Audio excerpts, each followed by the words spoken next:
again to another instalment of my Source Vintage YouTube channel. Thanks for joining me.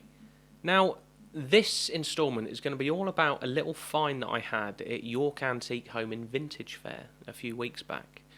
It's not normally something that I would buy, but there was a local connection to York, a bit of York social history if you like, so it straight away got my my tingles going, and we know all about my tingles. I started research on this piece, and it was quite incredible what I found out. So I thought I'd dedicate this video to it. This piece is a vintage homemade doll made by someone to seemingly commemorate passing of a popular local York man named Charlie Thornton. There are references to the Yorkshire Evening Press and a newspaper cutting attached to the rear of the doll, which announces dear Charlie's passing. But who was this Charlie Thornton, I thought? So I dedicated a lot of time to trying to find out more about this man, in particular what made him so popular is to have a doll made in his memory. And this is what I found out. The first thing that became clear was that Charlie was a very well-known and popular face in the York circuit during the 1940s and 50s.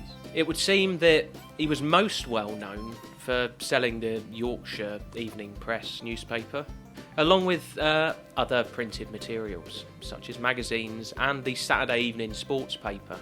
Apparently, wherever Charlie went, he'd have a merry quip ready and waiting for his customers. In fact, many of the stories I found were of a similar nature. Charlie would carry an enormous pile of newspapers while riding his bike one-handed, with some people describing it as being like a some sort of circus act. And on a Saturday night, he'd go round the pubs of York selling the papers, stopping for half a pint of ale in each pub. And quite frankly, if you know York, there's a lot of pubs, and old Charlie would have been very well oiled by the end of his deliveries. But it wasn't just the pubs Charlie would sell in. He'd also do a fair bit of business and trade with queuing cinema audiences. And he'd even board all the buses on Rougier Street to make a sale. And this is where he'd use another one of his merry quips that, if you can't read, don't worry, there are plenty of pictures. However, Charlie wasn't just an extraordinary seller of newspapers. Apparently, he'd been in the RAF during World War II, and with some merit. He was a rear gunner, and towards the back end of the war, he was shot down and crash-landed. Also, as I understand it, Charlie owned a building on Micklegate in York, which he ran as a boarding house, which pictured here, I believe, during the 1940s and 50s. Apparently, if you were hard up, you could have a bed in exchange for selling the Evening Press the following day.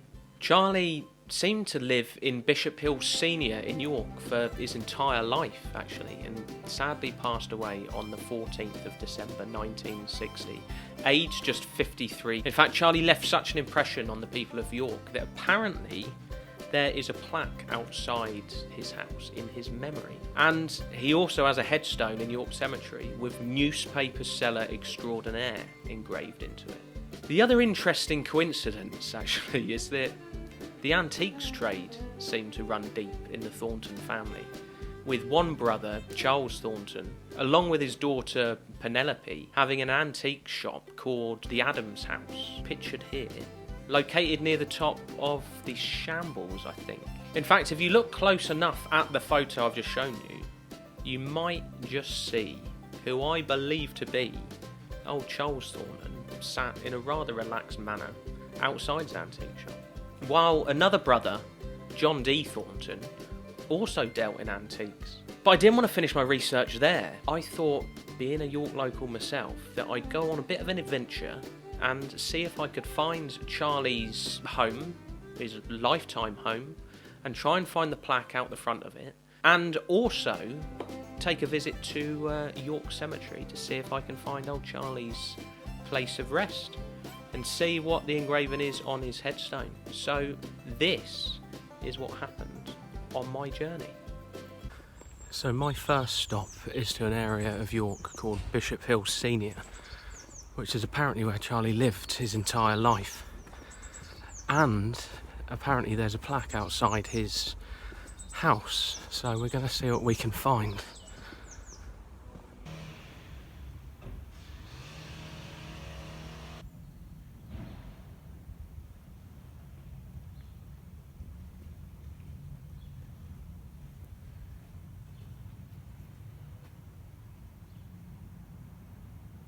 So I think that might be it. There was no plaque specifically for Charlie, but it looks like one of his relatives, definitely a Thornton anyway, had redone the property.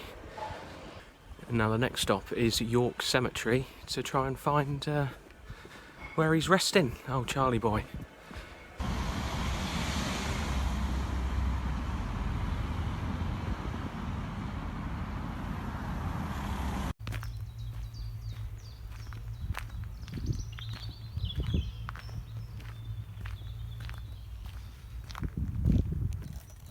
So they gave me Charlie's details and this map of where to find his grave, and I found it.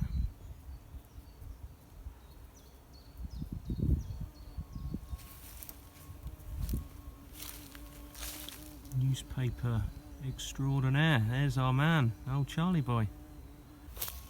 So here we go. Lovely kept grave. And I'll just pop these down here for you, Charlie. There we go, mate. Well deserved rest.